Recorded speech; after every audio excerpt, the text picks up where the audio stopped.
Sekarang kalau misalnya Pak Budi mau menerjemahkan for know tadi sebagai dia kutip apa di Bible Work lah, saya tahu bahwa Calvinis mendefinisikan proginosko itu sebagai memilih, tapi itu definisi Calvinis.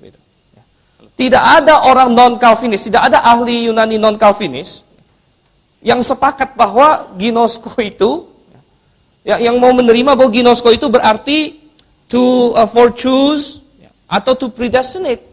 Nih saya kasih contoh. Memang di dunia ini banyak Calvinis, makanya banyak juga ini yang bilang begini nih ya. Coba kita lihat di sini. Lihat ini dari ini. Proginosko, to have knowledge beforehand, to foreknow.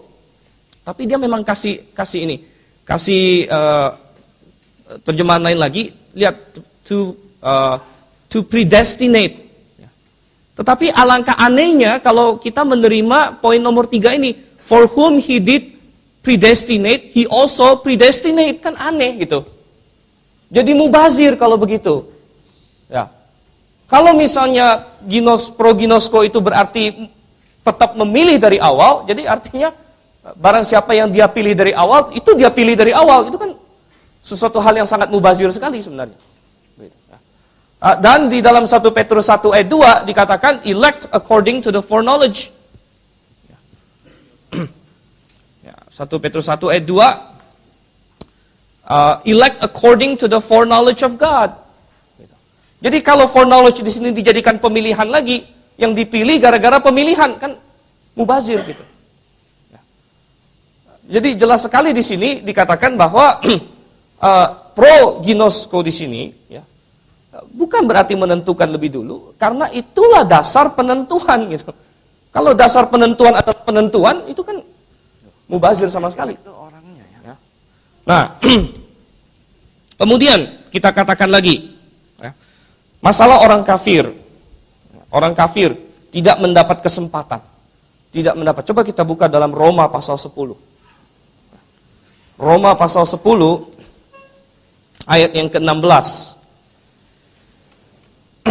Tetapi tidak semua orang telah menerima kabar baik itu. Roma 10 ayat 16. Ini saya kasih aja. Di sini.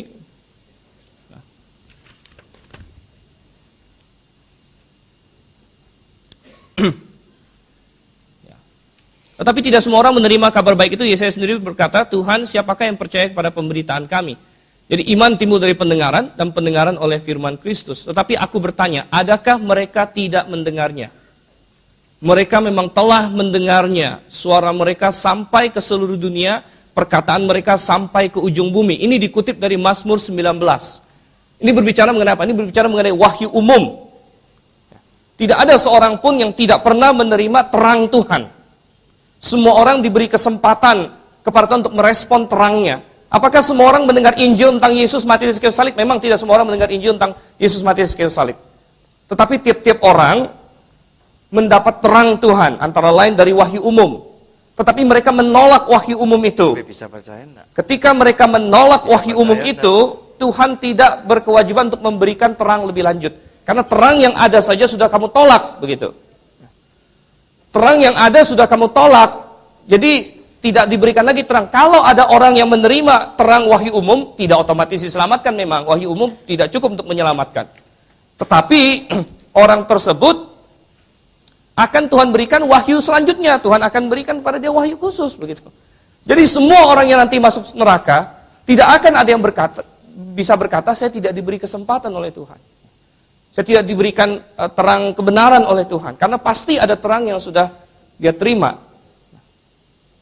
Hanya dia tolak gitu. Kalau dia tolak, ya, tapi saya belum pernah mendengar tentang Yesus. Ya, tapi terang yang saya sudah pernah kasih kamu, sudah pernah kamu tolak. Kemudian mengenai bayi. Tadi dikatakan, bayi. Oke, ada orang yang mati di bayi atau kadang-kadang malah dalam kandungan. Gitu kan? Nah, mengapa mereka bisa masuk surga? Begitu. Bukankah mereka orang berdosa? Kalau maunya Calvinis, posisinya adalah, oh ya mereka sudah ditentukan. Mereka sudah ditentukan, lalu bilang, oh Allah adil. Allah adil, seperti itu. Lalu tadi Pak Budi bilang begini, hanya ada dua golongan orang. Orang yang menerima keadilan, dan orang yang menerima anugerah. itu benar dalam skema kami sebenarnya. Tetapi dalam skema Calvinis, orang yang tidak dipilih ini bukan menerima keadilan.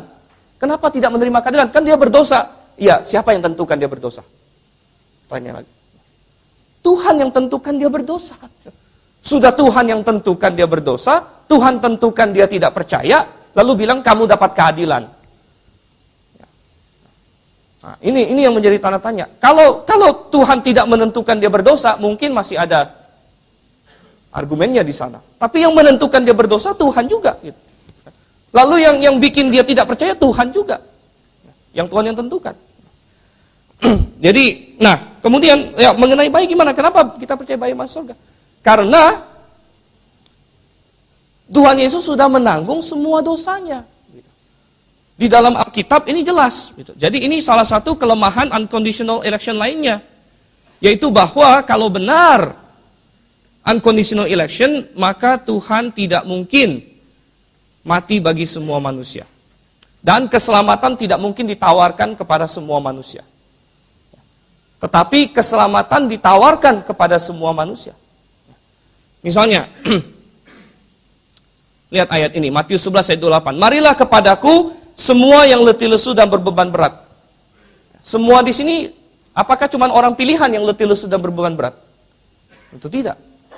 Tetapi kalau misalnya unconditional election itu benar, untuk apa Tuhan bilang kepada dia suruh datang? Apakah tawaran ini tawaran yang masuk akal? Tuhan tidak mau mereka datang. Tuhan tidak menentukan mereka datang. Untuk apa Tuhan suruh mereka datang? Tadi mereka dengan terus terang mengakui Allah tidak mengasihi orang yang tidak dipilih. Lalu tadi menjelaskan Roma 9 ayat 3. Oh itu Paulus terbeban katanya mengasihi orang-orang saudara dia yang terhilang. Jadi Paulus boleh mengasihi orang yang tidak berdosa, yang tidak selamat. Allah tidak mengasihi. Ya kan? Dia kan bilang tadi Allah tidak mengasihi. Oh, Paulus gimana? Oh, itu Paulus mengasihi orang yang tidak selamat. Kalau gitu, Paulus boleh mengasihi, Allah tidak mengasihi. Apa yang Allah ajarkan tentang mengasihi? Siapa yang harus kita kasihi? Sesama kita, bahkan musuh kita. Orang berdosa musuh Tuhan, bukan? Kalau Tuhan tuntut kita mengasihi musuh kita, apakah Allah sendiri tidak mengasihi musuhnya? Allah mengasihi orang-orang berdosa yang adalah musuhnya. Sehingga Allah mati bagi mereka. Dan ini jelas sekali ayatnya. Coba saya kasih lagi nih. Ini lari ke lemetot teman. Misalnya 2 Petrus 2 ayat 1. Jelas nabi-nabi palsu memasukkan pengajaran-pengajaran sesat yang membinasakan, menyangkal penguasa yang telah menebus mereka. Unconditional election tidak mungkin cocok dengan bahwa Allah mati bagi semua manusia. Oke, kita kasih aplaus dulu. Oke, silakan dilanjutkan Pak. 8 menit. Oke, kemudian ilustrasi yang aneh tadi nonton TV katanya. Nonton TV tayang ulang sepak bola. Ya, ini juga tidak ada dalam Alkitab gitu ya. Nah, nonton TV Apa? Tolong diulang, saya datang. ya, ini juga tidak ada dalam Alkitab tentunya ilustrasi nonton TV ya, saya rasa. Jadi nonton TV ya. Nonton TV katanya, jadi pengetahuannya tidak melanggar kehendak bebas. Orang yang dinonton main bola bukan robot. Iya benar. Karena yang menonton bukan yang menentukan dia mau nendang kemana gitu. Tapi dalam skema Anda, yang menonton itu, Tuhan itu katanya dialah yang menetapkan. Ya kan? Nah, justru ilustrasi itu cocok untuk mendukung posisi saya. Terima kasih begitu ya. Bahwa Allah dengan pengetahuannya tidak menentukan tapi bisa tahu. Itu seperti orang menonton tayang ulang, sudah tahu persis, tapi yang menentukan siapa? Yang main bola, bukan yang nonton yang menentukan gitu. Jadi ilustrasi Anda mendukung kami.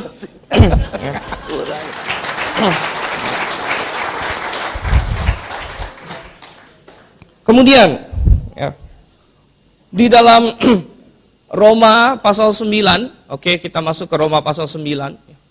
Sebenarnya saya sudah siapkan slide panjang lebar untuk Roma pasal 9, tapi waktunya sangat singkat sekali, jadi langsung saja ke ininya, ke teks Alkitab di sini. Oke, Roma pasal 9 ayat 14 dan 15, katakan di situ ya. Sebab ia berfirman kepada Musa, aku akan menaruh belas kasihan kepada siapa aku mau menaruh belas kasihan, aku akan bermurah hati kepada siapa aku mau bermurah hati. Ditafsirkan sebagai unconditional election. Tetapi ayat ini tidak berkata, aku akan menaruh belas kasihan tanpa syarat.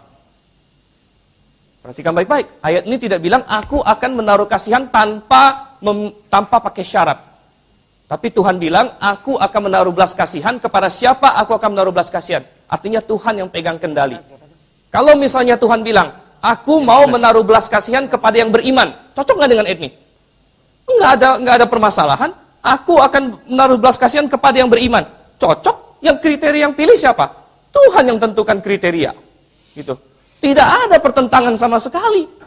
Aku akan menaruh belas kasihan kepada siapa aku mau berbelas kasihan. Justru pertanyaannya adalah, kalau begitu Tuhan, kepada siapakah engkau mau berbelas kasihan? Gitu. Dan kita jawab dalam Alkitab, Tuhan mau berbelas kasihan kepada yang mau bertobat, yang beriman kepadanya. Gitu. Kemudian kalau kita lihat lagi di ayat yang ke-16, jadi hal itu tidak bergantung pada kehendak orang atau usaha orang. Benar, artinya bukan manusia, oh saya maunya kriterianya ini Tuhan.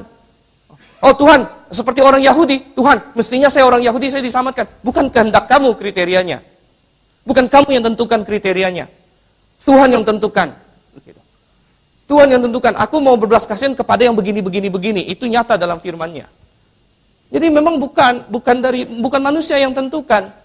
Nah, lalu Firaun lagi. Oke, Firaun. Oke, karena ini mau nih, tadi bilang nggak dijawab lagi. Firaun ini, oke, aku membangkitkan engkau supaya aku memperlihatkan kuasaku dalam engkau supaya namaku dimasyhurkan di bumi. Benar. Tetapi apakah Firaun dikeraskan hatinya secara arbitrter? Tidak. Justru tadi kita membaca, Firaun kalau Anda baca 5 kali mengeraskan hatinya dulu, baru dikatakan Tuhan mengeraskan hatinya.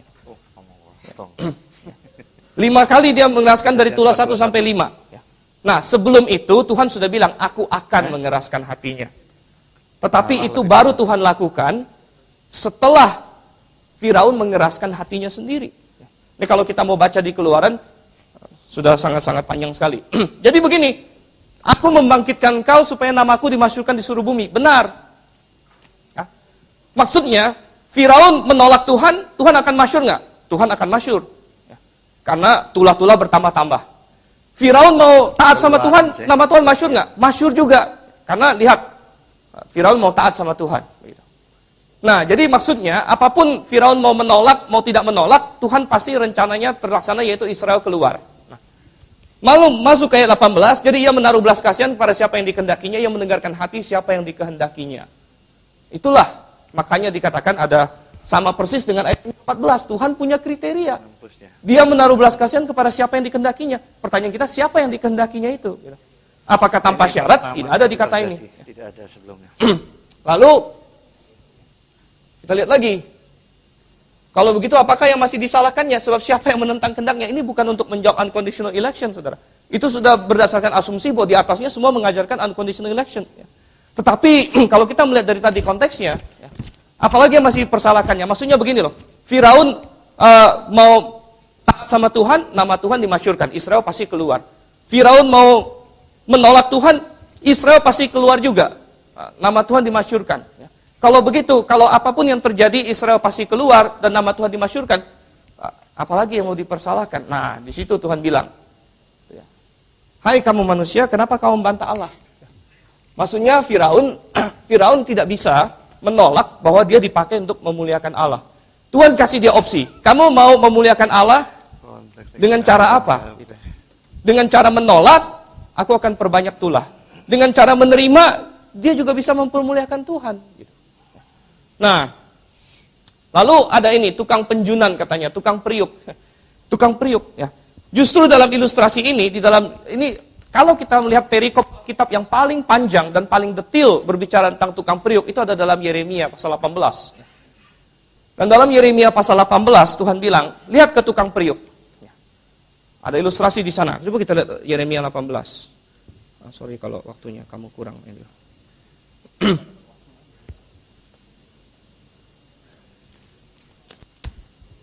Ya, aku ke rumah tukang periuk. Nah, lalu periuk ini, bejana ini ada tanggung jawabnya nggak? Oh iya.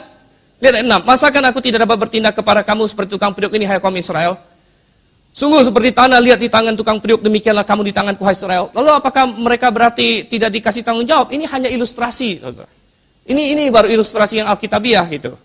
Ayat 7. Ada kalanya aku berkata tentang suatu bangsa, tentang suatu kerajaan, bahwa aku mencabut, merobohkan, binasakan. Tapi apabila bangsa itu, bangsa yang terhadap siapa aku berkata demikian, bertobat dari kejahatannya, maka menyesallah aku, bahwa aku hendak menjatuhkan malapetaka yang kurancangkan itu pada mereka. Ada kalanya aku berkata tentang suatu bangsa, tentang suatu kerajaan, bahwa aku akan membangun, menanam. Jadi bangsa-bangsa itu dianggap bejana, tapi bejana yang punya tanggung jawab rupanya. Ini bejana, jadi bejana itu hanya ilustrasi gitu. Bukan berarti bejana tukang periuk, lalu oh kalau begitu Tuhan bikin begini, kamu tidak bisa protes. Tuhan sengaja justru kasih tahu di Yeremia 18, kamu punya tanggung jawab. Kalau kamu begini, aku akan bentuk kamu begini. Kalau kamu begini, aku akan bentuk kamu begitu. Ini Yeremia 18. Oke, mungkin ada yang mau ditambahkan? Ya, moderator ada berapa waktu lagi? Berapa detik? Kurang dari 10 detik. Oke, kita kasih aplaus dulu ya. Baik. Kepada kelompoknya Pak Budi, kami berikan waktu 10 menit. Kemudian nanti ada tambahan 5 menit untuk Wah, ini kok sudah merah lagi ya? Untuk summary, Pak. Hah? Ya.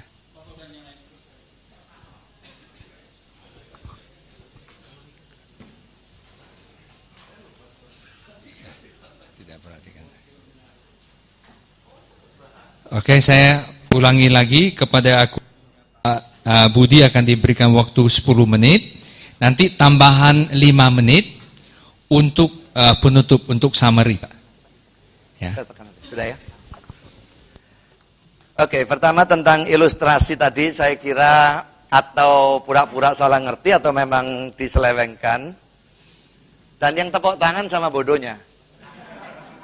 Karena jelas ilustrasi kami tidak seperti itu.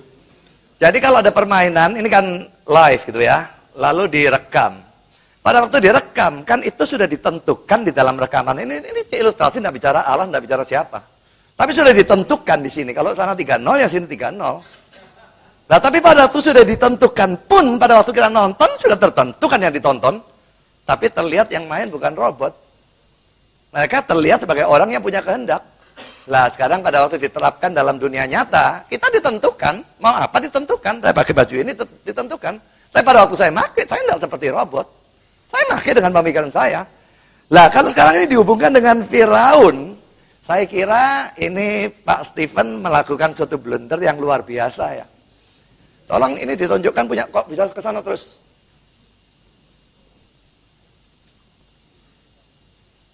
Keluaran 4 ayat 21. Jam saya perlu ditambah ya.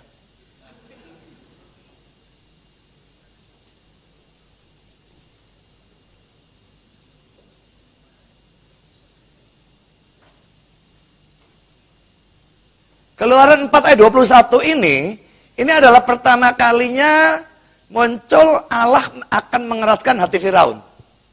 Mereka tadi berkata, Pak Stephen berkata, Firaun mengeraskan hati lebih dulu. Tolong berikan saya ayat di mana sebelum ayat ini Firaun mengeraskan hati. Setahu saya pasal 7 baru ada. Allah mengatakan, aku mengeraskan dulu, baru Firaun mengeraskan hatinya sendiri. Jadi kalau bisa temukan ayat itu, saya menyerah dalam debat ini. Tidak mungkin akan ada, kecuali saudara sulap Alkitabnya.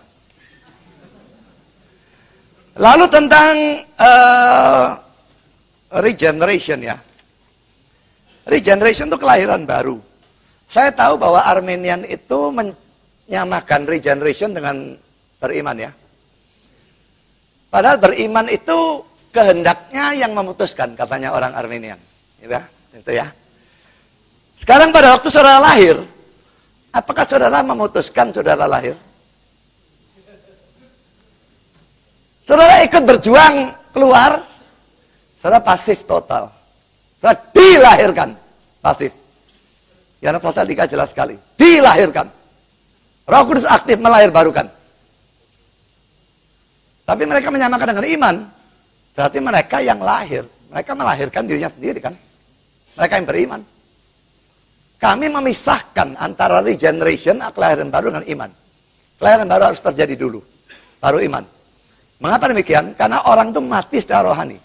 Mati secara rohani tidak memungkinkan dia itu percaya. Barang rohani itu dianggap kebodohan. 1 Korintus 2 ayat 14. Supaya berubah, Allah melahirbarukan. Lalu dia mendengar Injil, percaya, iman itu pun dianugerahkan. Baru dia menjadi orang beriman, baru sungguh-sungguh selamat. Kalau diilustrasikan dalam dunia jasmani, kelahiran baru yang di sini ini adalah seperti pembuahan. Pada waktu sperma ketemu dengan sel ovum. Di sini betul-betul lahir dari rahim ibunya. Kapan selamatnya? Setelah di sini, bukan di sana. Dan regeneration mutlak sesuai kehendaknya Roh Kudus. Itu jelas sekali dalam Yohanes pasal yang ketiga.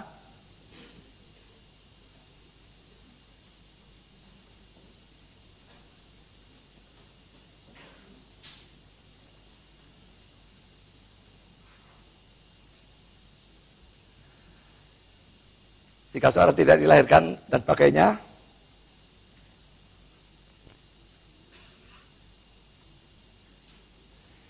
Ayat 8 ya. Angin bertiup kemana ia mau dan engkau mendengar bunyinya, tapi engkau tidak tahu dari mana ia datang dan sebagainya. Demikianlah halnya dengan tiap-tiap orang yang lahir dari roh. Angin bertiup itu sekehendaknya dia. Itu ilustrasi yang diberikan oleh Yohanes ya. Demikian juga dengan orang yang lahir dari roh. Roh mau melahirkan siapa, dia melahirkan siapa. Jadi regeneration itu mutlak pekerjaan Roh Kudus. Kita tidak membantu apapun, kita pasif. Kata kerja yang digunakan itu pasif. Kalau dikatakan kamu harus dilahir baru, harus lahir baru, ya harus, itu bukan perintah. Tapi syarat. Misalnya saya mengatakan, kalau kamu mau jadi ABRI, tingginya harus 170. Apakah itu perintah? Bukan, itu syarat. Ini juga. Mau masuk surga, harus lahir baru. Itu suatu syarat, bukan suatu perintah. Tidak mungkin diperintahkan untuk dilahirkan. Pasti kok diperintahkan, itu tidak mungkin. Lalu sebagai suatu contoh di dalam kelahiran baru, kita bisa melihat di dalam Kisah Rasul pasal 16.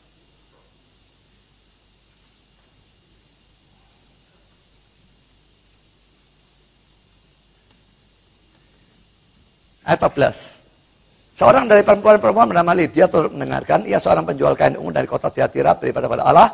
Tuhan membuka hatinya. Ini kelahiran barunya. Karena Tuhan membuka hatinya, maka akibatnya dia memperhatikan. Lalu seterusnya dia percaya. Jadi lahir baru dengan percaya ada jangka waktu biar pendek. Kadang-kadang bisa agak panjang, tapi tidak mungkin sampai puluhan tahun itu ya. Tapi ada jangka waktu. Tuhan buka hatinya. Andai kata tidak, dia tidak akan peduli apa omongannya Paulus. Karena bagi orang yang betul-betul kafir, yang tidak ada pekerjaan Tuhan, berlaku 1 Korintus 2 ayat 14. Manusia duniawi itu orang yang belum percaya. Tidak menerima apa yang berasal dari roh Allah, karena hal itu baginya suatu kebodohan.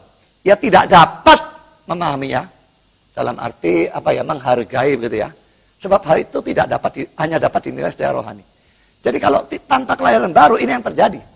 Diinjili, omong kosong. Tapi kalau ada kelahiran baru, dia mulai berubah. Dan jangan berkata ini dilindas trivilnya. Memang, kalau mau ngomong dilindas trivilnya, iya. Tapi living and grace juga sama saja. Jadi tidak ada perbedaan. Lalu bahwa iman itu suatu anugerah. Saya kira menyolok sekali. Dan saya coba tantang saudara jelaskan ini. Filipi pasal 1. Ayat yang ke-29. Kepada kamu dikaruniakan, bukan saja untuk percaya kepada Kristus, berarti iman kepada Kristus itu dikaruniakan kan ya. Tapi tidak semua orang punya iman ya. Berarti ada yang dikasih karunia, ada yang tidak. Apa bedanya? Kalau kami, predestinasi yang membedakan. Yang dipilih, dikarunia iman. Yang tidak. Memang kalau mereka bilang, kenapa saya beriman, sana tidak? Karena saya mau, sana tidak mau. Memang iya. dari sudut pandang manusia. Tapi dari sudut pandang Allah, dia mengaruniai iman, maka saya mau. Yang sana tidak dikaruniai iman, maka tidak mau. Sampai mati diinjilin tidak mau. Iman itu karunia. Tapi tidak semua orang punya iman. Sekarang jelaskan mengapa kok tidak. Mengapa pada waktu saudara diinjili, saudara percaya. Orang lain diinjili, orang lain tidak percaya. Karena saudara mau, dia tidak. Mengapa saudara mau, dia tidak? Saudara lebih baik dari dia. Begitu. Jawaban terakhir harus ke arah sana, tidak bisa tidak. Jadi bukannya kami menuduh Arminian percaya keselamatan karena perbuatan baik, tidak. Tapi orangnya lebih baik. Itu menyebabkan dia percaya dan orang lain tidak percaya. Padahal apakah memang kita lebih baik dari orang lain? Sama sekali tidak. Jadi harus predestinasi yang menentukan. Kalau Allah bekerja melahirkan, orang itu akan percaya. Allah anugerai iman, orang itu akan percaya. Tapi Allah tidak anugerahi, sampai mati pun, jadi pendeta, jadi rektor, jadi apapun bisa, jadi orang Kristen sejati tidak bisa. Jadi rasul bisa, seperti Yudas, tapi dia tidak percaya. Lalu elect according to the knowledge of God itu ya, elect itu kan orangnya. Orang pilihan sesuai dengan pemilihan dari Allah. Pemilihan lebih dulu. Karena ada pemilihan lebih dulu, maka mereka menjadi orang pilihan. Tidak ada yang aneh dengan ayat itu. Apanya yang aneh? Lalu wahyu umum ini lucu ya. Orang kafir itu. Apakah dengan wahyu umum orang bisa percaya? Orang paling-paling tahu Allah dan sebagainya. Tapi dia tidak bisa percaya. Hanya dengan wahyu umum. Orang tidak mungkin selamat. Memang dia menolak. Betul. Tapi dia menerima pun dia tidak akan. Dan tidak mungkin orang menerima dari sononya sudah berdosa. Condong pada dosa. Orang dengan wahyu umum tidak bisa percaya pada Kristus. Jadi dia tidak bisa dikatakan sudah pernah dapat terang. Iya dapat terang, tapi terang yang tidak memadai untuk selamat. Katanya Allah berusaha menyelamatkan. Kenapa tidak kasih Injil? Jelas ada predestinasi di sana, tidak bisa tidak. Dan tentang bayi saya kira sama sekali tidak dijawab apa-apa. Lalu Allah tentukan, kenapa mereka yang salah?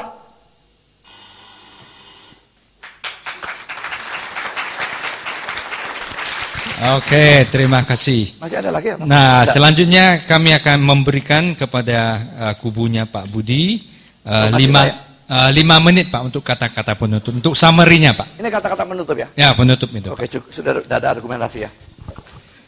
Saya kira argumentasi saya sudah cukup kok. Saya tidak perlu argumentasi lagi. Kata penutupnya begini saudara ya. Kami percaya predestinasi, ada orang-orang dipilih dan sebagainya. Dipilih pasti selamat, tidak mungkin tidak. Cuma bahayanya dari ajaran ini adalah lalu orang hanya dengan apa ya, tanpa alasan. Aku orang pilihan, puji Tuhan. Saya sering khotbah di satu gereja mengatakan orang pilihan itu hanya kalau dia percaya, dan kalau dia percaya harus ada buktinya pengurusan dan sebagainya. Lalu pendetanya naik, puji Tuhan kita orang pilihan. Dia ngomong kesimpulan yang sama sekali lain dengan apa yang saya katakan. Jangan terlalu gampang menganggap diri saudara orang pilihan, khususnya saudara yang dari gereja Reform. Kalau saudara dari gereja Armenian mungkin tidak terlalu urusan, karena saudara tidak percaya pilihan, kecuali conditional election. Tapi orang yang percaya pemilihan, bahayanya adalah terlalu cepat menganggap dirinya orang pilihan. Kalau saudara memang orang pilihan, saudara mesti percaya Kristus. Percaya dengan benar, sebagai Tuhan dan Juru Selamat, bukan sebagai dokter penyembuh, memberi kekayaan, tidak. Sebagai Juru Selamat, penebus dosa. Saudara dosa, dia yang bayar, saudara percaya itu, saudara selamat. Dan buahnya mesti ada, perubahan hidup ke arah positif, harus ada. Kalau tidak ada, jangan bilang saudara orang pilihan yang masuk surga. Saudara belum tentu orang pilihan. Harus percaya dulu pada Kristus, harus orang pilihan. Mungkin saudara dengan mereka akan bilang, itulah ajaran Calvinis ada bahayanya. Semua ajaran benar ada bahayanya. Yang salah bukan ajarannya, yang membuat bahaya orangnya sendiri. Injil, percaya pada Yesus, dosamu semua dihapuskan. Apa tidak ada bahayanya? Saya percaya, dihapus, dosa terus, banyak-banyak. Bisa, Injil pun bisa berbahaya, apakah tidak boleh diberitakan? Apakah karena itu Injil itu salah? Tidak. Predestinasi juga. Harus diakui bahayanya ada, tapi tidak berarti ajaran salah. Yang salah ada reaksi dari orang itu. Jadi jangan terlalu gampang menganggap orang pilihan, dan dalam menginjili orang, ini juga bahaya. Menginjili orang, begitu orang tukar sedikit, wah ditetapkan binasa. Itu Calvinis goblok, dan tidak alkitabiah. Kalau saudara injili terus sampai dia mati, tidak mau percaya, baru boleh berkata dia ditetapkan binasa. Tapi sebelum dia mati, tidak. Paulus itu penganiaya gereja, kok bisa bertobat? Firaun juga bisa bertobat, seandainya Tuhan pilih dia. Tapi Tuhan tidak pilih. Apakah Firaun lebih jahat daripada Paulus? Tidak.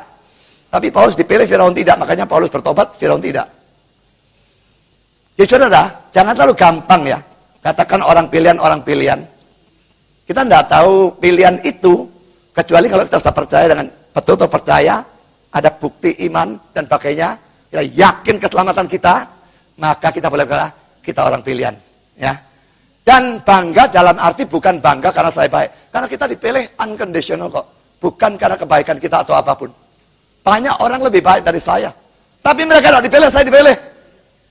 Saya tidak harus tanya kenapa mereka tidak dipilih. Bukan urusan saya. Saya bersyukur saya dipilih. Puji Tuhan saya dipilih. Kenapa kok saya, kok bukan mereka?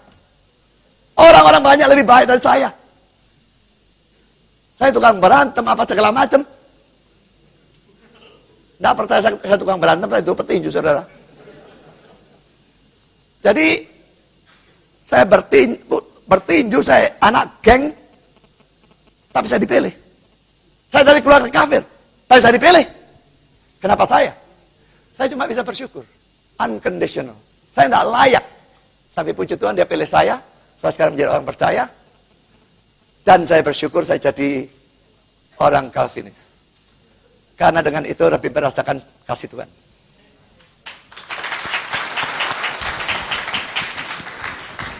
Ya, jadi saya tegaskan kembali bahwa memang kami percaya bahwa Tuhan menetapkan segala sesuatu, tapi kehendak kami tidak dilindas.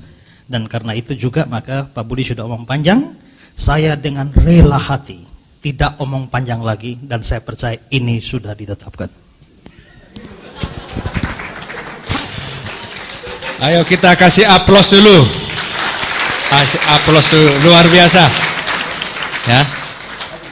Kemudian kami akan memberikan waktu 7 menit untuk kata-kata penutup dari pihak kontra Calvinis. Ya. Sebentar. Oke, silakan.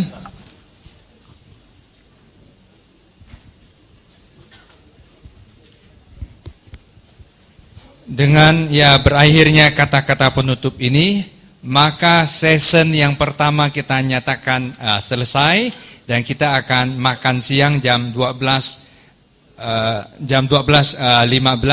sampai jam 13.15. Kami minta supaya semua peserta bisa datang lebih awal, masuk ke sini 10 menit sebelumnya, supaya acaranya bisa kita mulai kembali untuk session yang kedua on time. Oke, silakan. Ya, jadi untuk kata-kata penutup ini, saya ingin mengulangi sedikit lagi dari apa yang selama ini sudah kami ulang-ulang dan ulang-ulang, tetapi tidak ditangkap atau tidak mau ditangkap atau sengaja dihindari atau sengaja dengan dikatakan pokoknya tidak dijawab.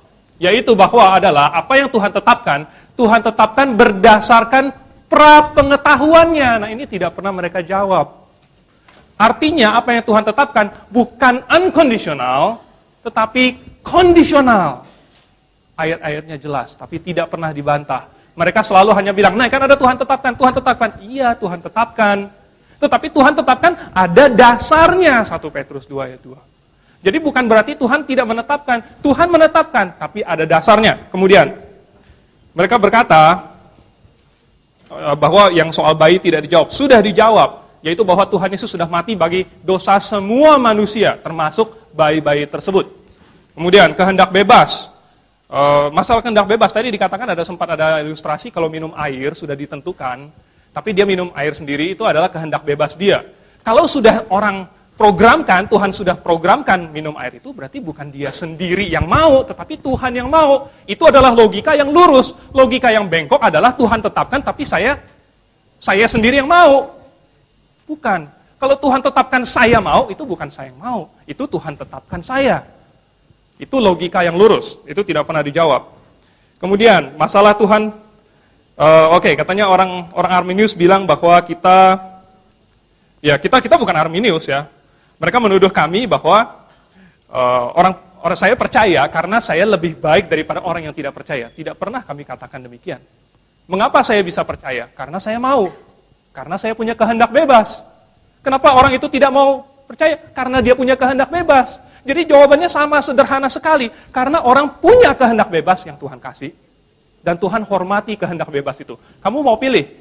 Kamu mau diselamatkan? Oke, saya selamatkan. Kamu tidak mau? Oke, saya tidak mau selamatkan. No problem. Oke.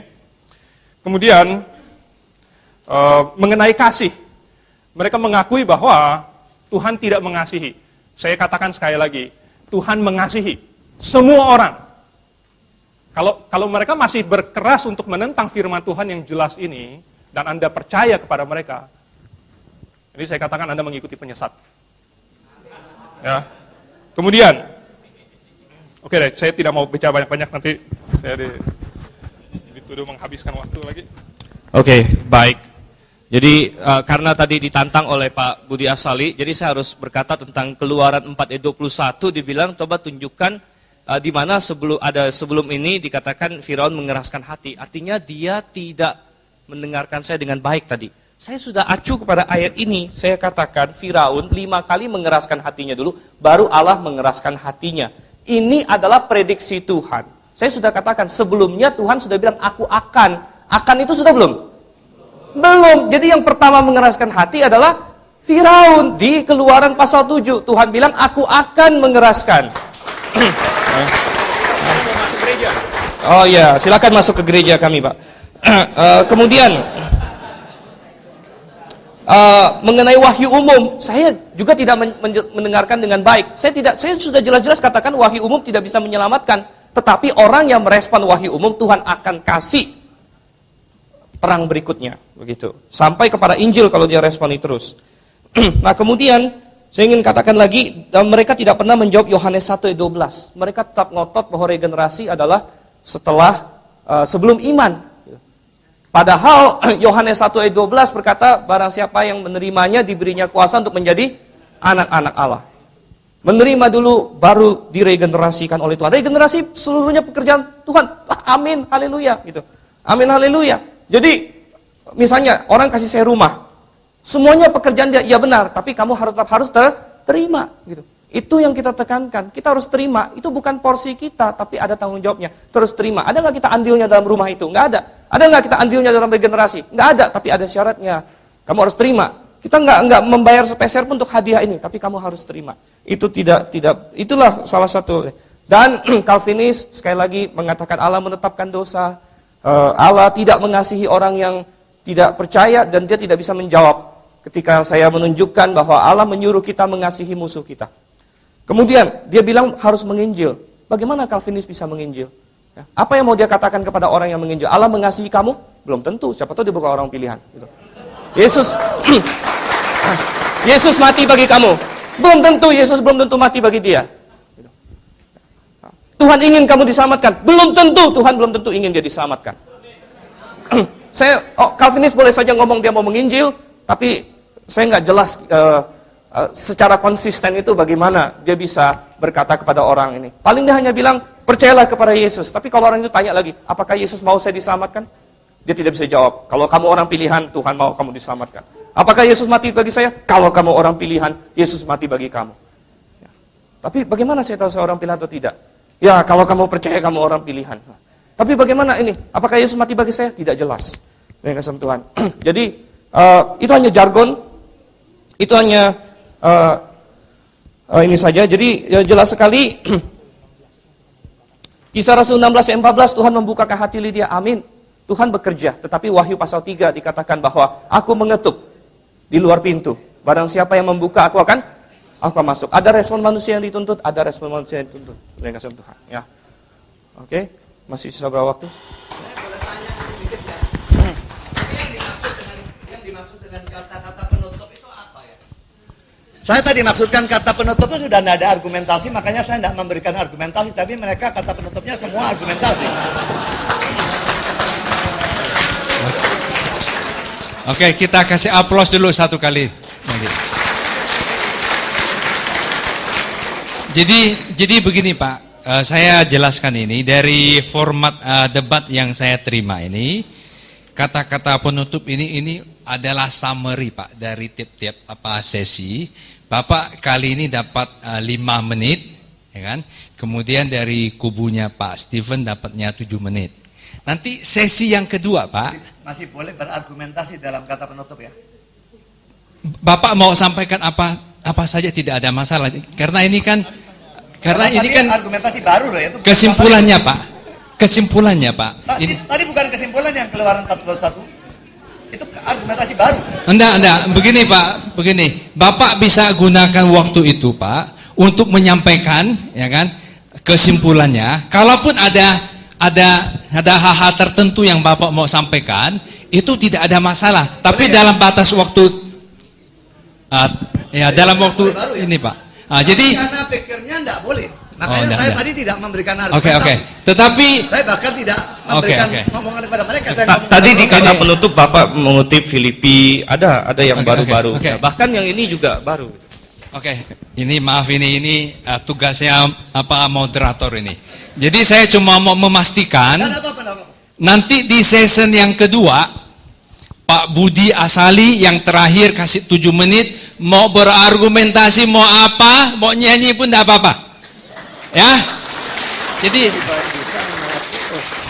Jadi inilah akhir daripada sesi yang pertama.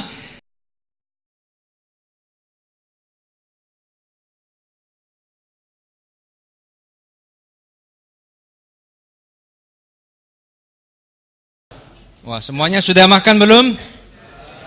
Sudah? Wah, sudah makan ya. Yang saya khawatirkan ini, kalau sudah makan, penyakit lama bisa muncul. Itu ngantuk itu, ya kan? Tapi saya mau pastikan bahwa season kedua pasti lebih seru. Ya. Dan untuk para peserta yang baru ikut gabung di dalam season yang kedua ini, perlu saya ulangi, ada beberapa rules of game yang harus kita taati, bahwa di season kedua ini yang akan datang ini peserta belum bisa bertanya, ya kan? Dan season tanya jawab akan kita buka setelah season kedua ini selesai, yaitu pada season ketiga. Kemudian pastikan bahwa HP Anda dalam kondisi silent atau off. Coba diperiksa dulu HP-nya ini, ya kan? Kemudian tidak ada syuting foto kecuali dari panitia. Oke, baik, kita akan segera memasuki season kedua dari debat tentang pengajaran Calvin. Di dalam sesi kedua ini topiknya adalah pemeliharaan orang-orang kudus, the perseverance of the saints. Ketekunan ya artinya ya. Perseverance itu ketekunan. Ketekunan, ya. Baik, kemudian untuk kubunya pro Calvinis, kami akan langsung memberikan waktu 20 menit, Pak. Silakan, Pak. Oke, ini adalah session kedua tentang poin kelima dari 5 poin Calvinisme. Memang tidak mungkin bisa selesai. Saya nantangnya 1 minggu, tapi Pak Stephen kasih cuma 1 hari. Kalau saya 1 minggu saya jalani, 1 minggu belum tentu bisa selesai. Jadi kita loncat dari poin kedua, loncat ke poin kelima. Keselamatan tidak bisa hilang. Mereka gunakan istilah sekali selamat tetap selamat. Saudara, ajaran Calvinisme memang orang Kristen yang sejati tidak bisa kehilangan keselamatan. Bukan dalam arti sekalipun dia murtad dia tetap selamat, tidak. Tapi dalam arti dia pasti akan bertekun sampai akhir, tidak akan mungkin murtad. Sehingga tidak akan kehilangan keselamatannya. Dan dia bisa bertekun dan tidak murtad itu bukan karena kehebatannya, bukan karena kesetiaannya dia sendiri, tapi karena Allah yang setia dalam memegang dia, kalau perlu menegur, menghajar dia pada waktu dia menyimpang. Nah, kami tidak percaya bahwa ada orang Kristen sejati yang bisa murtad. Yang bisa murtad itu hanyalah orang Kristen KTP. Nah, dalam kasus itu, orang itu bukan kehilangan keselamatan. Dia tidak pernah selamat, karena dia Kristen KTP. Nah, saya ingin kutip kata-kata Suyanto Liao. Ini saya tadi dipersoalkan sama Pak Stephen ya. Saya memang diberikan tanda tanya di sini karena yang tulisan Suyanto Liao, saya anggap tulisan Suyanto Liao itu tidak ada nama. Tapi kalau yang saya beri tulisan Stephen Liao itu ada nama, itu pasti Pak Stephen. Tapi tadi tetap disangkal juga ya. Jadi tidak ada nama, tapi tetap saya anggap karena Pak Suyanto ini pemimpin tertingginya, maka dia tetap yang bertanggung jawab. Dan menurut saya dia yang nulis. Ini kata-kata dia ya. Spurgeon ini dianggap seorang yang percaya 2 poin Calvinisme. Saya tidak usah bacakan ya. Jadi cuma percaya poin pertama dan poin kelima. Lalu di sini dikatakan sekalipun pindah agama akan tetap selamat. Ya. Lalu tidak pernah percaya pada poin kedua yaitu unconditional election karena memang sangat-sangat tidak masuk akal. Saudara, sekalipun tidak pindah agama tetap selamat. Tolong tunjukkan di mana Spurgeon mengatakan itu. Dan tolong di mana tunjukkan Spurgeon percaya cuma 2 poin. Ini dusta dan fitnah. Saya menekankan banyak dusta dan fitnah supaya saudara sadar. Gereja ini khususnya dalam web mereka sangat banyak penipuan, dusta, fitnah. Khususnya terhadap orang-orang Calvinis maupun terhadap ajaran Calvinisme. Dan itu bisa saya buktikan hitam di atas putih. Saya punya bukti hitam di atas putih bahwa Spurgeon percaya 5 poin Calvinisme seluruhnya. Tapi ini terlalu panjang untuk kalau tapi mau dibacakan saya punya buktinya. Ini sudah saya berikan di sini, tapi saya tidak bacakan. Ya. Jadi itu kalau dikatakan cuma percaya 2 poin, apalagi percaya pindah agama tetap selamat. Omong kosong. Spurgeon pernah mengatakan itu. Saya mau tahu dari buku mana. Tolong ditunjukkan. Kalau ngomong tanpa dasar itu ya fitnah ya. Jadi hati-hati mempercaya ajaran gereja ini dalam web mereka karena terus terang banyak hal-hal yang semacam demikian. Lalu Suyanto Liao juga mengatakan Calvinis tidak punya dasar Alkitab. Ini kata-kata dia. Dasar dari Perseverance of the Saints Calvinis bukan pada ayat-ayat Alkitab tapi pada jalur nalar mereka dan sebagainya. Nalar. Ini laki-laki fitnah saudara. Dengan nalar tidak bisa tahu penebusan Kristus. Apalagi keselamatan tidak bisa hilang. Keselamatan melalui iman saja tidak bisa tahu kok. Bagaimana keselamatan bisa hilang dari nalar? Itu omong kosong.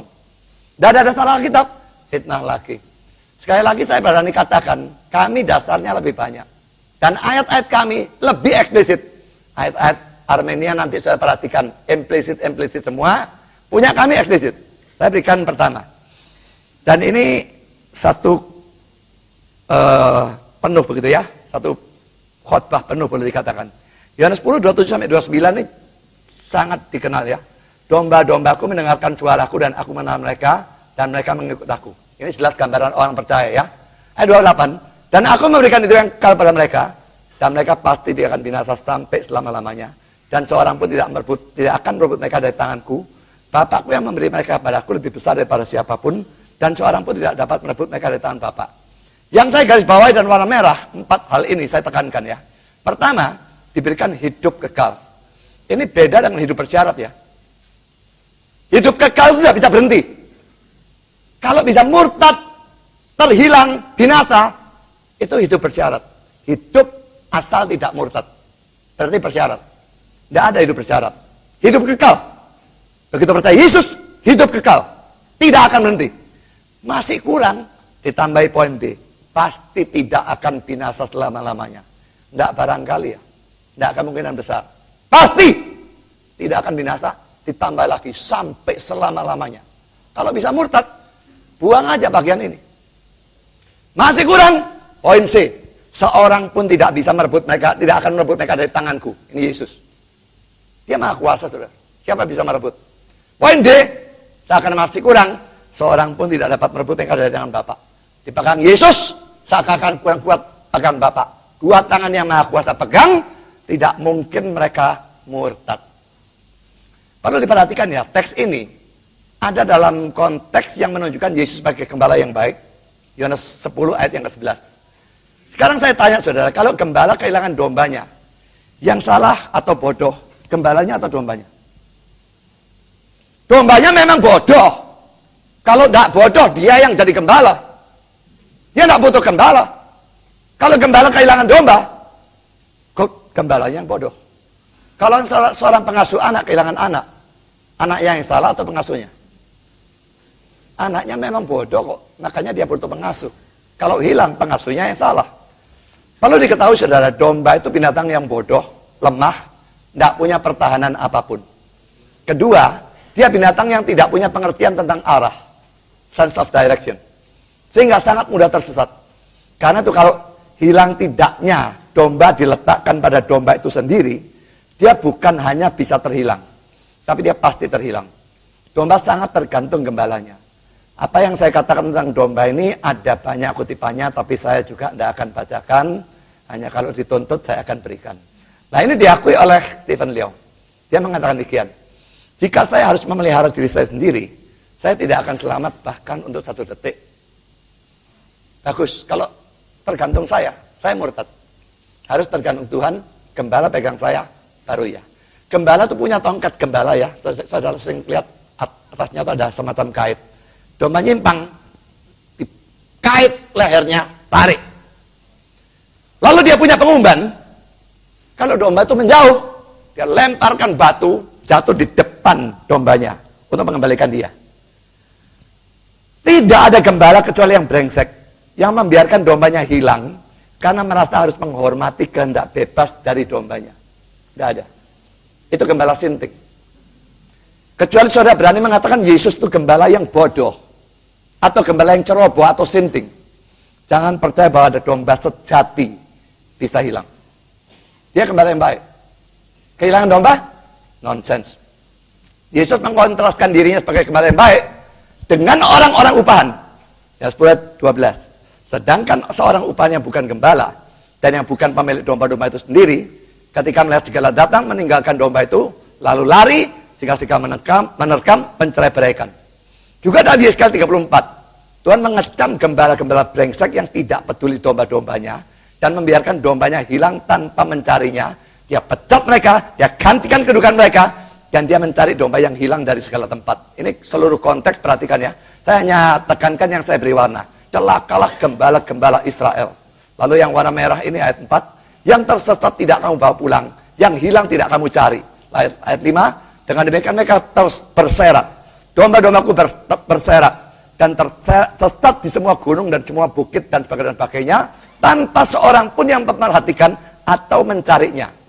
Lalu ayat 10, bagilah firman Tuhan Allah, aku sendiri akan menjadi lawan gembala-gembala itu. Jadi dia mengecam, ya. Aku akan menuntut kembali domba-dombaku dari mereka dan memperhentikan mereka menggembalakan domba-dombaku. Lalu ayat 11b, aku sendiri akan memperhatikan domba-dombaku dan akan mencarinya. Seperti orang gembala mencari dombanya pada waktu domba itu tercerai dari kawan dombanya, begitu aku akan mencari domba-dombaku dan aku akan menyelamatkan mereka dari segala tempat kemana mereka diserahkan pada hari berkabut dan hari kegelapan.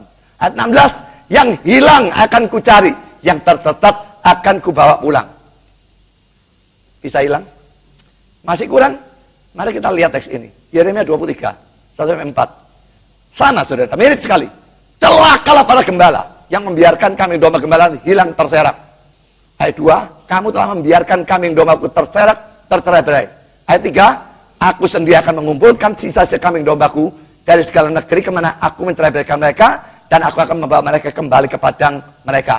Lalu yang bagian terakhir, sehingga mereka tidak takut lagi, tidak terkejut, dan tidak hilang seekor pun. Bagaimana bisa dikatakan hilang? Tidak hilang seekor pun. Tuhan mengecam orang upahan, gembala-gembala brengsek, karena mereka kehilangan domba. Dan dia lalu gantikan posisi mereka. Mungkinkah dia kehilangan domba? Kalau dia kehilangan domba, dia menjadi sama dengan orang upahan dan gembala brengsek yang dia kecam itu. Dan perhatikan, tidak hilang seekor pun.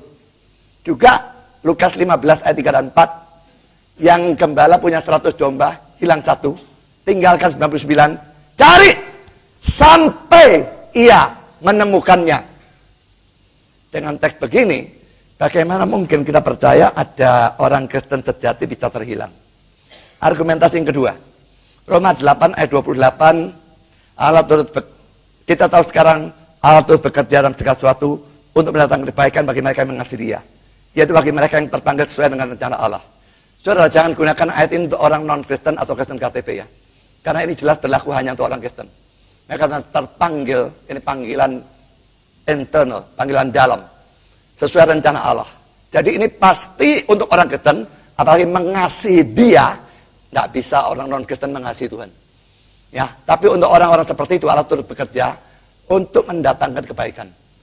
Saudara, bagaimana kalau Allah turut bekerja untuk mendatangkan kebaikan? Sekarang orang sudah percaya, sudah selamat, tahu-tahu kok bisa hilang. Berarti terjadi sesuatu yang tidak membawa kebaikan. Berarti janji Tuhan ini gagal. Janji ini kuat sekali ya. Saya berkata orangnya tidak mengasihi. Bagaimana tidak mengasihi orang Kristen itu? Pasti ada roh. Buah roh itu kasih. Sedikit atau banyak, tetap ada kasih. Janji harus berlaku untuk semua orang Kristen. Kalau perlu mestinya ya, Tuhan tahu orang ini bakal tersesat. Ambil saja panggil pulang. Sebelum dia tersesat dan hilang. Supaya tidak kehilangan keselamatan. Dia bekerja untuk kebaikan.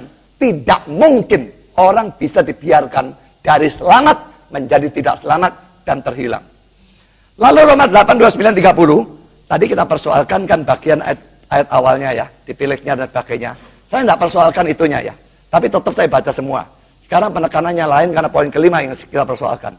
Sebab semua orang yang dipilihnya dari semula, ya diketahuinya, tapi saya percaya ini memang bisa diartikan dipilihnya, itu memang kamus yang ngomong. Saya tadi disalahkan. Salahkan kamusnya, jangan salahkan saya. Itu kamus yang bicara. Sebab semua orang yang dipilihnya dari semula, mereka juga ditentukannya dari semula, untuk menjadi serupa dengan gambaran anaknya, supaya ia anaknya itu menjadi yang sulung di antara banyak saudara. Dan mereka ditentukannya dari semula, mereka juga dipanggilnya. Panggilan efektif ini ya. Dan mereka dipanggilnya, mereka juga dibenarkannya. Sudah dibenarkan jadi orang Kristen ya. Dan mereka dibenarkannya, mereka juga dimuliakannya. Ada yang hilang? Kata semua orang mereka ini mesti kelompok yang sama jumlahnya. Jadi dari pertama dipilih, ditentukan, dipanggil, dibenarkan, sampai dimuliakan, tidak ada kehilangan satupun. Kalau bisa ada kemungkinan hilang, ayat ini mesti dibuang. Jadi ingat, saya tekankan bagian akhirnya ini ya. Yang dibenarkan, itu dimuliakan. Ya, dan perhatikan juga kata juga. Lalu pengulangan, mereka ditentukannya, mereka dipanggilnya. Mereka dipanggilnya, mereka dibenarkannya. Mereka dibenarkannya, mereka juga dimuliakannya. Itu semua menunjukkan kelompok yang sama. Dan tidak akan bisa hilang. Yang dibenarkan, pasti akan dimuliakan dalam arti masuk ke surga. Lalu ayat keempat, 1 Korintus 4 ayat 10 ayat 13. Pencobaan yang kamu alami adalah pencobaan biasa, yang tidak melebihi kekuatan manusia, sebab Allah setia, karena itu ia tidak akan membiarkan kamu dicobai melampaui kekuatanmu. Pada waktu kamu dicobai, ia akan memberikan kepadamu jalan keluar sehingga kamu dapat menanggungnya. Saudara, ini juga janji untuk orang Kristen ya. Kalau pencobaan dibatasi sehingga tidak lebih dari kekuatan kita, bagaimana mungkin orang bisa murtad, meninggalkan iman? Apakah dapat menanggungnya? Itu bisa cocok dengan murtad atau meninggalkan iman? Perhatikan ayat ini yang menunjukkan apa yang Tuhan lakukan ya. Matius 24 ayat 22. Sekiranya waktunya, itu waktu penderitaan itu ya, pada akhir zaman, tidak dipersingkat, maka dari segala yang hidup tidak akan ada yang selamat. Semua orang percaya murtad binasa semua. Seandainya tidak dipersingkat. Tapi oleh karena orang pilihan, waktu itu akan dipersingkat. Jadi Tuhan bertindak, jangan sampai ada yang hilang. Waktu penyiksaan, penderitaan dipersingkat supaya tidak ada yang hilang. Jadi Tuhan bekerja memang untuk kebaikan. Pencobaan dibatasi sehingga tidak mungkin ada orang Kristen yang hilang. Poin kelima, 1 Korintus 1 ayat 8 dan 9. Ia juga akan meneguhkan kamu sampai pada kesudahannya, sehingga kamu tak bercacat pada hari Tuhan kita Yesus Kristus. Allah yang memanggil kamu pada persekutuan dengan anaknya Yesus Kristus Tuhan kita adalah setia. Ya saudara, kita percaya tidak bisa hilang keselamatan itu bukan karena kebaikan kita, kesetiaan kita. Kita orang busuk semua. Tapi karena kesetiaan Tuhan. Dia panggil kita, dia pegang kita. Ya, 2 Tesalonika 3:3, Tuhan adalah setia. Ia akan menguatkan hatimu dan memelihara kamu terhadap yang jahat. Ya, jadi saudara, kesetiaan Tuhan, bukan kesetiaan kita menyebabkan kita bisa bertekun sampai akhir. Nah, kalau ada orang yang murtad itu hanya Kristen KTP. Tidak bisa tidak, saudara. Hanya Kristen KTP. Perhatikan ayat ini ya, ayat 19-nya saja ya. Memang mereka berasal dari antara kita, tapi mereka tidak sungguh-sungguh termasuk pada kita. Sebab, jika mereka sungguh-sungguh termasuk pada kita, niscaya mereka tetap bersama-sama dengan kita. Tapi hal itu terjadi, mereka keluar, supaya menjadi nyata, bahwa tidak semua mereka sungguh-sungguh termasuk pada kita. Lalu yang 8 ayat 31, katanya pada orang-orang Yahudi yang percaya kepadanya, jikalau kamu tetap dalam firman-Ku, kamu benar-benar adalah murid-Ku. Kalau tidak tetap bagaimana? Ya bukan benar-benar murid. Jadi kalau benar-benar murid, mesti tetap dalam firman, tidak mungkin bisa murtad. Lalu Matius 24 ayat 24. Mesias palsu, nabi palsu akan muncul, adakan tanda dahsyat, mukjizat, sehingga sekiranya mungkin mereka menyesatkan orang-orang pilihan juga. Sudah kata-kata yang warna merah itu harus diartikan mungkin atau tidak. Orang pilihannya tersesat. Sehingga sekiranya mungkin. Berarti tidak mungkin. Ya, jadi saya kira jelas sekali menunjukkan tidak mungkin. Nah, bagaimana yang sesat? Yang sesat itu termasuk ini, saudara. Yang jatuh di tanah berbatu, Lukas 8:13 ya. Ialah orang yang telah mendengar firman, menerimanya dengan gembira, tapi mereka tidak berakar. Tidak berakar itu tidak sungguh-sungguh. Mereka percaya sebentar saja, dalam masa pencobaan mereka murtad. 4 tanah itu, saudara, hanya tanah subur yang orang Kristen sungguh-sungguh. Yang 3 ini bukan. Dan ini termasuk tanah golongan kedua, jelas tidak. Lalu ayat yang kuat sekali, Yeremia 32, ayat 38-40. Maka mereka akan jadi umatku dan aku jadi Allah mereka. Aku akan memberi mereka satu hati, satu tingkah langkah. Sehingga mereka takut kepadaku sepanjang masa untuk kebaikan mereka. Dan anak-anak mereka yang datang kemudian. Aku akan mengikat perjanjian kekal dengan mereka. Bahwa aku tidak akan membelakangi mereka. Melainkan akan berbuat baik pada mereka. Dan perhatikan sekarang.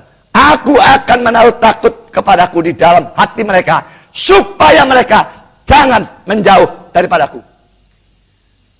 Yohanes 10 tadi sering dikatakan dipegang. Iya dipegang. Tapi orangnya mau keluar sendiri. Tapi ayat ini berkata, aku akan taruh rasa takut dalam hati mereka. Supaya mereka tidak menjauh. Lalu alasan apa orang Kristen sejati lalu bisa murtad? Pencobaannya dibatasi. Allah bekerja untuk kebaikan mereka. Dan orang Kristen bisa murtad. Omong kosong. Siapapun yang murtad. Dia orang Kristen KTP, saya tidak peduli dia pendeta atau rasul. Kalau dia murtad, dia orang Kristen KTP, dia bukan orang Kristen sejati. Yang sejati tidak mungkin bisa murtad. Lalu saya berikan lagi 1 Korintus 11 ayat 32. Tapi kalau kita menerima hukuman, nah ini kata-kata ini salah terjemahnya ya. King James, kita dihajar.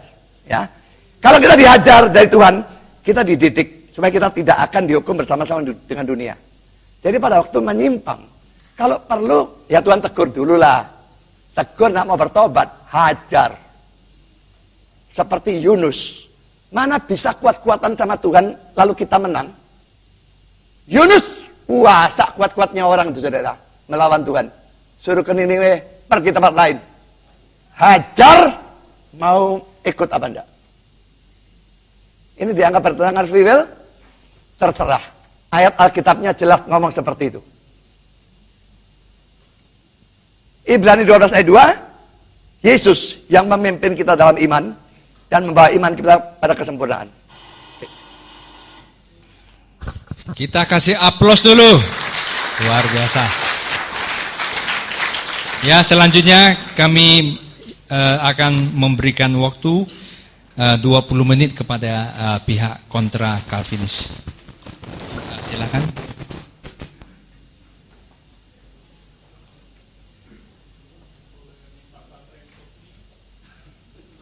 Oke, baik.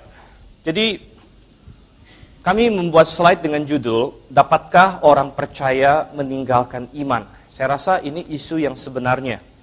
Kalau kita mulai dengan istilah yang salah, kita memiliki mindsetting yang salah. Dari tadi dikatakan apakah keselamatan bisa hilang? Apakah domba bisa hilang? Sebenarnya bukan itu pertanyaannya. Pertanyaannya adalah apakah orang percaya bisa meninggalkan imannya, begitu. Ya. Kalau dikatakan, bisakah Yesus kehilangan dombanya? Ya saya katakan tidak. Yesus nggak dombanya hilang, tahu-tahu, di mana ya domba saya ya gitu. Nggak mungkin Yesus seperti itu. Kalau dikatakan apakah keselamatan bisa hilang seperti saya kehilangan dompet, gitu. Tahu-tahu saya berjalan, dompet saya di mana? Maka saya katakan keselamatan tidak hilang seperti itu, bahwa tiba-tiba mana ya keselamatan saya, begitu. Tetapi apakah orang percaya bisa meninggalkan iman? Apakah domba dan apa syarat orang menjadi domba Kristus? Tadi kita sudah, ini adalah lanjutan dari yang tadi. Adakah syarat orang diselamatkan? Domba itu kan orang yang diselamatkan, gitu kan? Apakah ada syarat seseorang menjadi domba? Ada, syaratnya iman, gitu. Syaratnya iman. Jadi bukan dombanya hilang, tapi bisakah domba meninggalkan iman? Dan ketika domba itu meninggalkan iman, bukan dia hilang. Yesus yang berkata kepadanya, kamu sekarang sudah di luar saya. Yesus yang bilang, kamu sekarang sudah di luar saya, kamu sekarang binasa, begitu.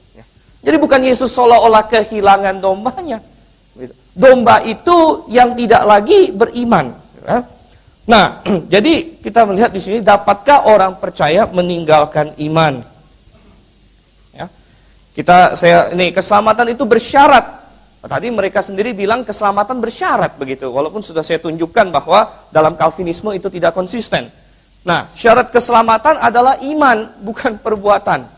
Nah, itu kita setuju. Efesus 2 ayat 8 sampai 9, Filipi 3 ayat 9. Karena kita sama-sama setuju, saya tidak usah ini kan. Nah, apakah iman itu pemberian atau respon manusia? Ya, Calvinis berkata iman itu pemberian Tuhan, gitu. Saya katakan dalam pengertian tertentu bisa jadi, ya, dalam pengertian apa iman itu pemberian? Dalam pengertian Tuhan yang memungkinkan dia beriman, Tuhan yang menarik dia, Tuhan yang menguatkan dia. Tuhan yang menyediakan objek iman itu. Kalau nggak ada objek iman kan kita nggak bisa percaya, ada objek iman dari Tuhan. Tetapi tidak pemberian dalam pengertian mekanis, iman itu ditentukan oleh Allah. Nah, tetapi iman adalah respon manusia terhadap pemberian Allah. Respon manusia terhadap pemberian Allah. Kalau mau kita katakan iman itu pemberian, pemberian pun perlu diterima, saudara. Pemberian yang tidak dapat ditolak itu bukan pemberian. Nah, tetapi kita melihat di sini, jadi Allah memberikan kesempatan dan memampukan manusia merespon. Nah, iman adalah respon tersebut. Jadi Tuhan memberikan keselamatan dengan syarat iman. Dan Tuhan tidak ingin orang hanya beriman sesaat, tapi Tuhan menuntut ia beriman sampai akhir. Sehingga ketika seseorang itu beriman, lalu meninggalkan imannya, maka Allah tidak berkenan kepadanya. Nah, jadi kalau iman adalah syarat untuk mendapatkan keselamatan, maka iman juga adalah syarat untuk tetap dalam keselamatan. Kecuali mereka mau berkata, iman itu syarat untuk mendapat keselamatan, tapi bukan syarat untuk tetap dalam keselamatan. Sekarang kita melihat dasar Alkitab. Dikatakan, tetapi orangku yang benar akan hidup oleh iman. Orang yang benar ini Kristen KTP atau bukan? Kalau saya bisa salah, kalau firman Tuhan bisa salah nggak? Tidak mungkin. Kalau saya bilang kamu orang benar, belum tentu saya benar, gitu kan? Bisa saja dia Kristen KTP. Tapi ini firman Tuhan yang bilang, orangku yang benar. Apabila ia mengundurkan diri, kata apabila ini menunjukkan kemungkinan atau ketidakmungkinan? Kemungkinan, saudara. Apabila ia mengundurkan diri, maka aku tidak berkenan kepadanya, gitu kan? Orangku yang benar akan hidup oleh iman. Ia mengundurkan diri, maka aku tidak berkenan kepadanya. Dan kata mengundurkan diri ini berarti dia sudah ada di dalam sebelumnya. Kalau bukan di dalam tidak bisa mengundurkan diri, saudara. Ya, misalnya ada satu orang, Pak, saya mundur dari karyawan Bapak. Saya bilang, kamu nggak pernah karyawan saya, ngapain mengundurkan diri? Gitu. Ya. Kalau mengundurkan diri berarti sudah ada di dalam. Ya. 1 Korintus 15 ayat 2. Dan mereka akan bilang, oh ayat 39. Ayat 39 itu, aku punya keyakinan kalian tidak akan seperti itu. Ya, itu adalah pengharapan Paulus. Bahwa orang-orang, saya percaya Paulus penulis Ibrani, bahwa mereka tidak akan meninggalkan iman. Tapi ini adalah suatu pernyataan yang sangat jelas. Sekarang 1 Korintus 15 ayat 2. Oleh Injil itu kamu diselamatkan. Ini udah diselamatkan belum? Loh, kalau Alkitab bilang diselamatkan, masa mau saya pertanyakan gitu kan? Oleh Injil itu kamu diselamatkan. Tapi ada kata apa? Asal.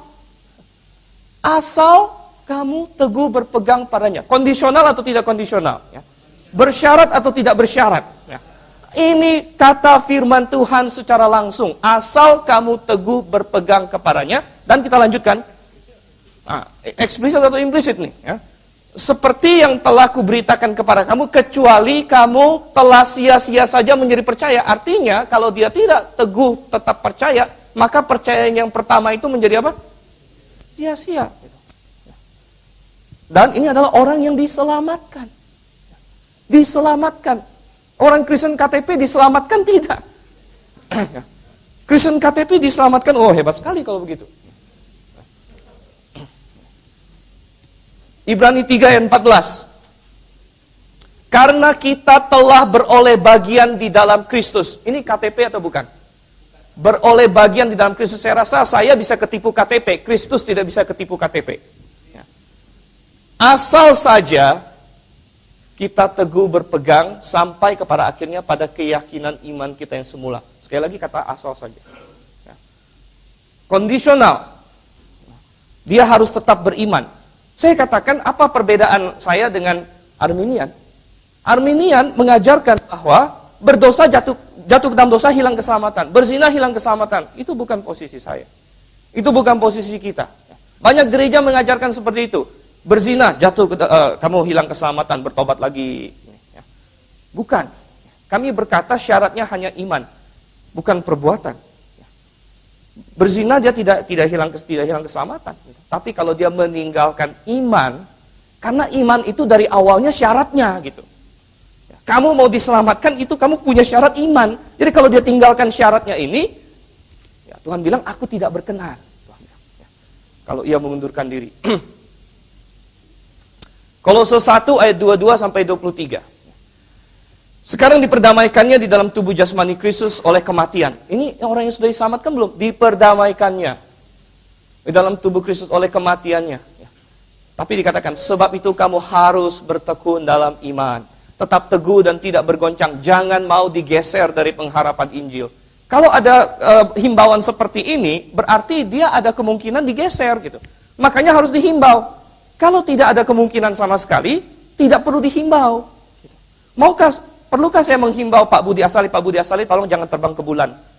Pak Budi Asali mungkin bilang, ngapain kamu menghimbau saya begitu? Memang saya nggak mungkin ke bulan gitu kan? Nah, misalnya. Jadi kalau ada menghimbau, jangan mau digeser dari pengharapan Injil. Mengindikasikan bahwa kemungkinan itu eksis. Alkitab dengan tegas berkata bahwa keselamatan adalah dalam Kristus. Ini sudah kita lihat tadi Efesus 1 berulang-ulang.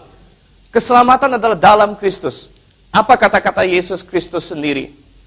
Ini dari Yohanes 15 ayat 1 sampai 6. Akulah pokok anggur yang benar dan Bapakulah pengusahanya. Setiap ranting padaku yang tidak berbuah dipotongnya. Setiap ranting yang ayat 3, kamu memang sudah bersih. Kamu sudah bersih. Dia bicara kepada orang-orang yang ada di dalam Kristus.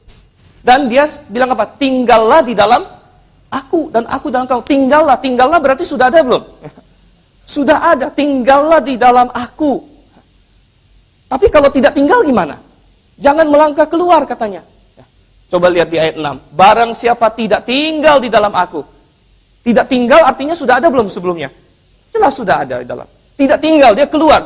Ia dibuang keluar seperti ranting dan menjadi kering, kemudian dikumpulkan orang dan dicampakkan ke dalam api, lalu dibakar. Meninggalkan iman sama dengan keluar dari Kristus. Karena tadi sudah kita bilang, bagaimana cara orang bisa berada dalam Kristus? Sisa waktu 10 menit lagi. Baik, bagaimana cara orang bisa berada dalam Kristus? Karena dia beriman, katanya. Keluar dari Kristus. Yohanes 2 ayat 1, Yohanes 2 Yohanes 1 ayat 9. Setiap orang yang tidak tinggal di dalam ajaran Kristus, tidak tinggal berarti dia sudah berada dalamnya.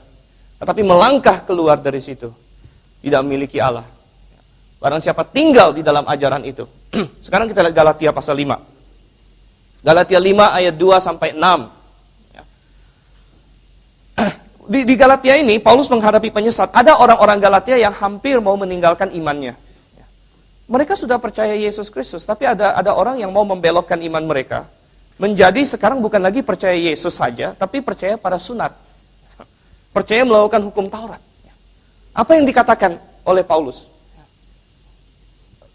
Paulus, jikalau kamu menyunatkan dirimu, Kristus sama sekali tidak akan berguna bagimu. Ayat 4, kamu lepas dari Kristus jikalau kamu mengharapkan kebenaran oleh hukum Taurat. Kamu hidup di luar kasih karunia. Kamu lepas dari Kristus. Artinya Paulus berasumsi orang itu saat ini sedang berada dalam Kristus. Kalau dia tidak pernah berada dalam Kristus, Paulus nggak akan bilang kamu lepas. Jadi dikatakan di sini, sebab oleh roh dan karena iman kita menantikan kebenaran yang kita harapkan. Oke, jadi Paulus berkata yang penting adalah iman yang benar di sini. Oke, ada orang yang mengatakan, sekali seorang selamat, ia pasti selamat apapun juga yang ia lakukan, termasuk meninggalkan imannya. Ada satu kelompok yang seperti ini. Kelompok ini kadang-kadang disebut one safe, always safe, lain sebagainya. Ada pula kelompok yang mengatakan, sekali seorang percaya, maka ia tidak mungkin dapat meninggalkan imannya. Dan ada pula yang berkata, sekali seorang percaya, maka ia tidak mungkin mau meninggalkan imannya. Ini berkaitanlah yang nomor 2 dan nomor 3 ini.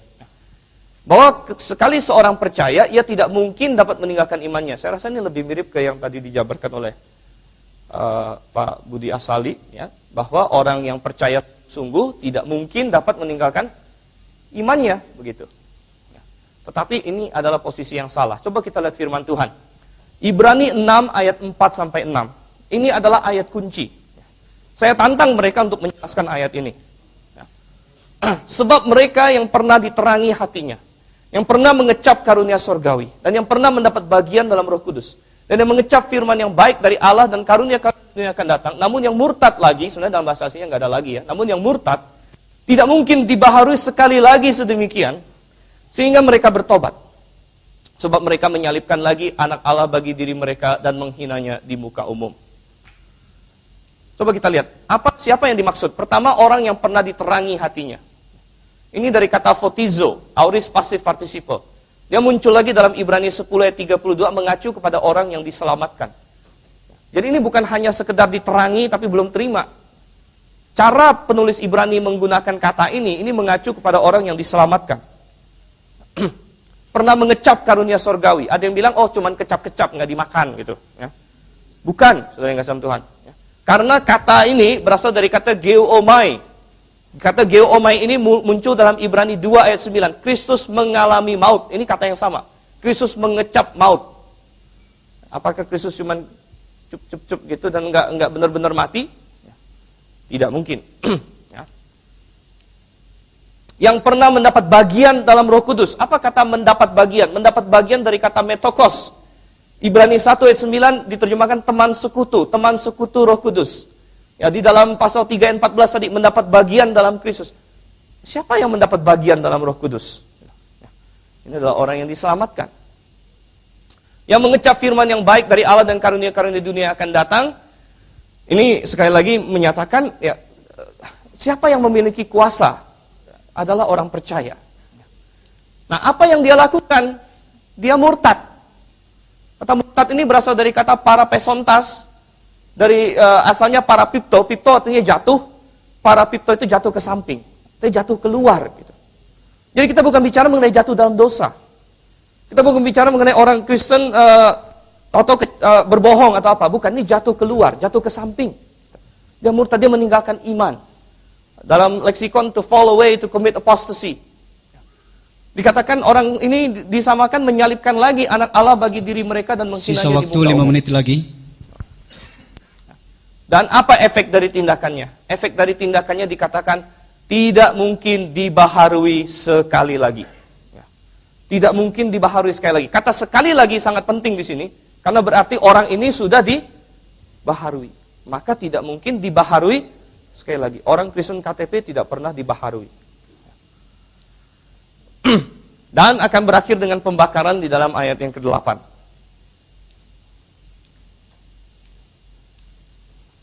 Kesimpulannya apa? Seorang yang sudah percaya bisa murtad. Dan ini adalah inti dari kitab Ibrani, saudara yang kasih Tuhan. Kitab Ibrani ditulis, ya, saya percaya oleh Paulus. Kitab Ibrani ditulis karena ada orang-orang Ibrani yang hampir-hampir mau meninggalkan kekristenan, meninggalkan iman, beralih kembali ke Yudaisme. Sehingga inti teologi dalam Ibrani adalah Kristus lebih baik dari semua yang lain. Kristus lebih baik dari Musa. Kristus lebih baik dari Harun. Tetapi apa aplikasinya? Aplikasinya adalah karena Kristus lebih baik, jangan tinggalkan iman. Dan dia kasih ancaman.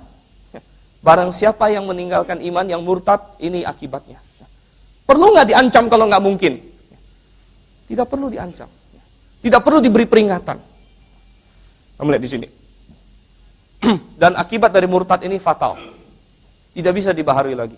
Ini juga perbedaan saya dengan Arminian. Arminian itu jatuh bangun dia. Hilang keselamatan, dapat keselamatan. Hilang keselamatan, dapat keselamatan. Itu memang nggak masuk akal, saudara. Alkitab berkata, kalau kamu beriman, ya, kamu diselamatkan. Kalau kamu sampai meninggalkan iman, kamu tidak bisa dibaharui sekali lagi.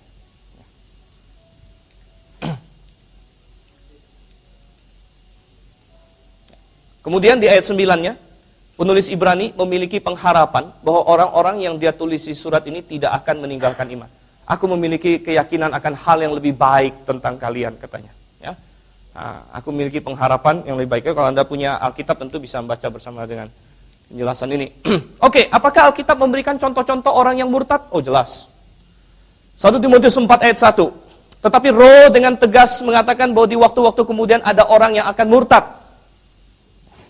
Akan ada orang yang murtad. Dalam King James sebenarnya ada kata depart from the faith. Ini terjemahan yang kurang lengkap. Dia cuma simpulkan aja gitu. Sebenarnya depart from the faith. Depart from the faith artinya memiliki apa? Faith. Kalau kamu tidak punya faith, bisa nggak kamu depart from the faith? Kalau kamu tidak punya iman, bisa nggak meninggalkan iman? Gitu. Tidak punya iman bukan meninggalkan iman namanya.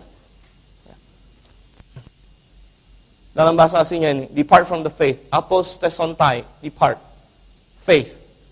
Pisteos, dari kata pistis. Dalam leksikon dikatakan to withdraw, to depart, to fall from. To fall from, jatuh. Artinya dia sudah ada pada posisi itu, baru bisa jatuh. Kalau orang Kristen KTP, itu bukan jatuh namanya. Saya juga yakin, kebanyakan orang yang pindah agama itu Kristen KTP, memang benar.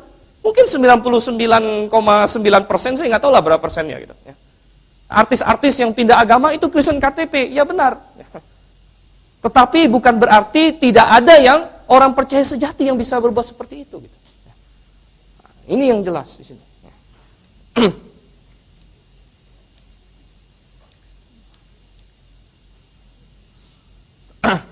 2 Tesalonika 2 ayat 3. Sebelum hari itu harus datang dahulu murtad. Tuhan bilang bahkan ada. Ini dari kata apostasia, abandonment, defection, apostasy. Tadi Lukas 8 Sisa ayat 13. waktu 1 menit lagi. Lukas 8 ayat 13. Mereka percaya sebentar saja. Ini tadi dikutip, saya heran. Bagaimana dia bisa menjelaskan ini, ya Pak Budi Asali? Mereka percaya sebentar saja, katanya ini bukan orang yang diselamatkan. Lalu, jadi ada orang yang percaya, tapi tidak diselamatkan. Sedangkan janji Tuhan adalah barang siapa percaya apa? Diselamatkan.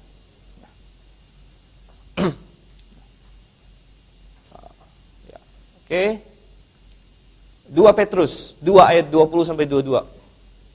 Pengenalan mereka akan Tuhan dan Juru Selamat kita Yesus Kristus. Melepaskan diri dari kecemaran-kecemaran dunia. Tetapi akhirnya ya, mereka apa? Berbalik. Dikatakan sini, berbalik.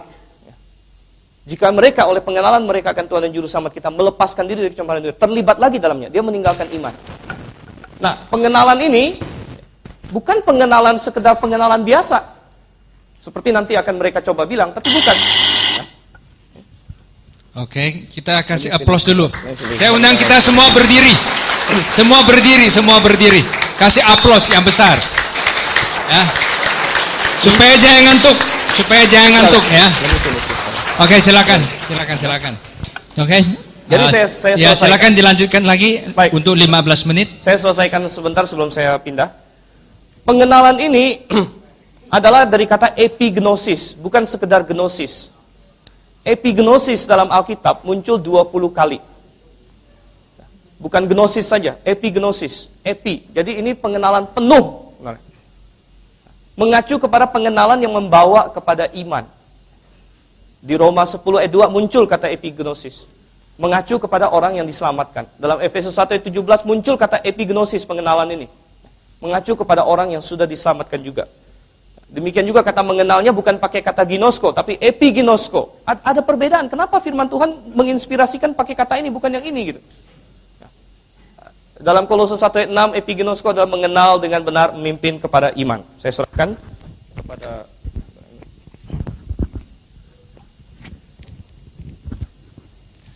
Ya, jadi tadi Dr. Stephen sudah menjelaskan inti-inti mengapa kita percaya bahwa orang bisa meninggalkan iman.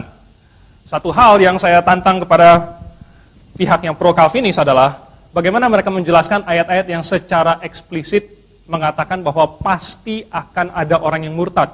Akan ada yang murtad. Murtad itu sendiri sudah artinya meninggalkan iman. Nah, mereka bilang mereka lebih banyak ayat-ayatnya. Saudara, hati-hati, karena ayat-ayatnya ini sering salah ditafsirkan. Jadi saya akan kasih lihat kepada saudara, semua ayat yang mereka kutip tadi itu salah ditafsirkan. Perhatikan baik-baik.